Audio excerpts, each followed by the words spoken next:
Each year, we select one outstanding graduating student to address his or her class.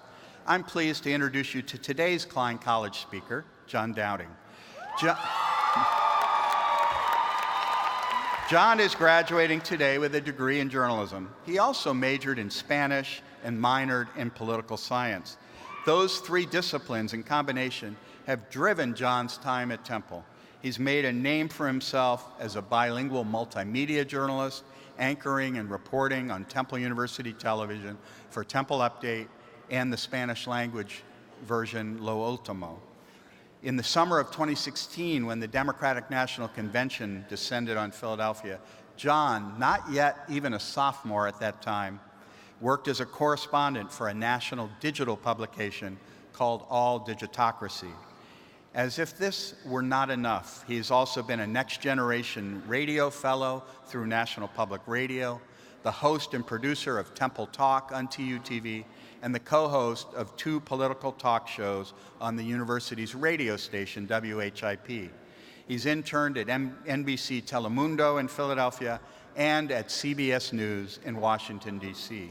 He may also be the first student speaker to have once served as a TUTV weatherman. Please join me in congratulating and welcoming John Dowding.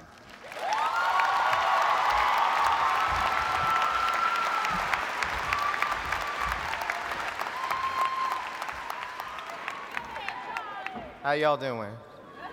Right? Well, let me start by first thanking Dean Boardman for introducing me and for your never-ending support over the last 4 years. I could not have asked for a greater place to start my career. Thank you so much. I want to also thank Mr. Lou Klein and also Trustee Charles for being here, and especially thank Mr. Bob Woodward for inspiring a hungry generation of truth seekers, many of whom sit in front of you today. Good afternoon, my fellow graduates, faculty, staff, family, friends, everybody, and they mama. As I stand before you today, I'm happy to say I'm finally starting to live outside the box. My experience here at Klein College has shown me how okay it is to live outside the box that others try to place you in. Sadly, our society is comfortable with calling things as they see them. You're white. You're black. Your birth certificate says you're a man, but you know deep down at heart that you may be a woman. So you're also gay.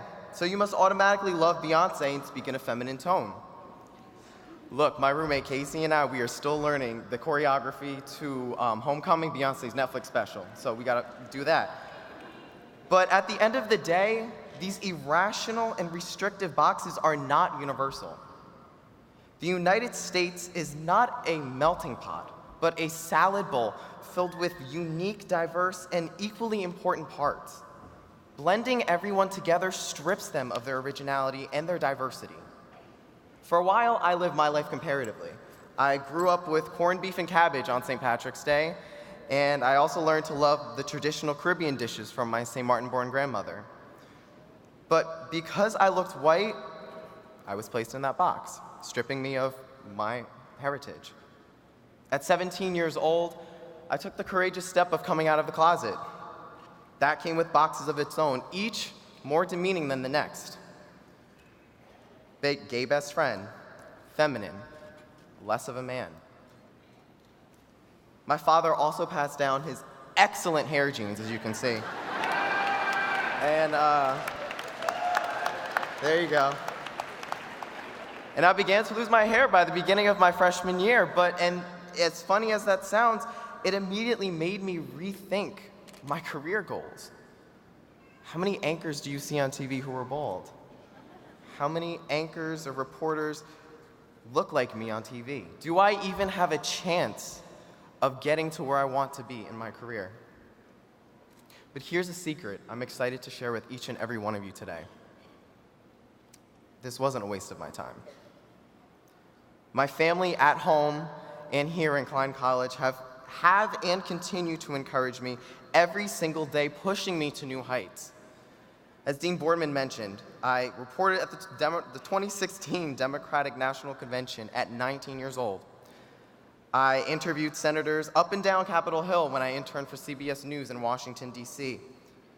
But most importantly, I had the pleasure of anchoring and reporting for Temple Update here on TUTV. My time at Update has proven to me that some biracial gay kid from North Jersey can achieve his goals and can be successful. I thought college would completely change me and provide me with all the answers in life. I mean, look, y'all can agree, we are paying a lot of money to be here. I thought I would get the answer to every single question I ever had in my life, and obviously we haven't. But what I have learned these 4 years are the important lessons needed to succeed outside of North Philadelphia. The first lesson I learned was right here in my first Writing for Journalism class. My professor looked at us and said, "Ain't nobody bad like you." And yeah, I was surprised too. And the hidden meaning of his short phrase was a challenge for us not to doubt ourselves on our journey, especially in a field where you can constantly second-guess yourself. I learned my next lesson while studying abroad in Spain. I was freaking out about everything under the sun, literally. I was worried about my classes, my relationship with my host family, the capacity of me being able to master a whole nother language. My program director looked at my friends and I and said, "Chicos, las cosas del palacio van despacio." What that literally translates to is the big things of the palace take time. But what he meant was that the big things in life will all fall into place over time, and hopefully into your own palace someday. These lessons have reassured me of my strengths and abilities throughout my life thus far, and I hope you all remember them too. Remember them as you're working at your first ad agency, trying to make new friends.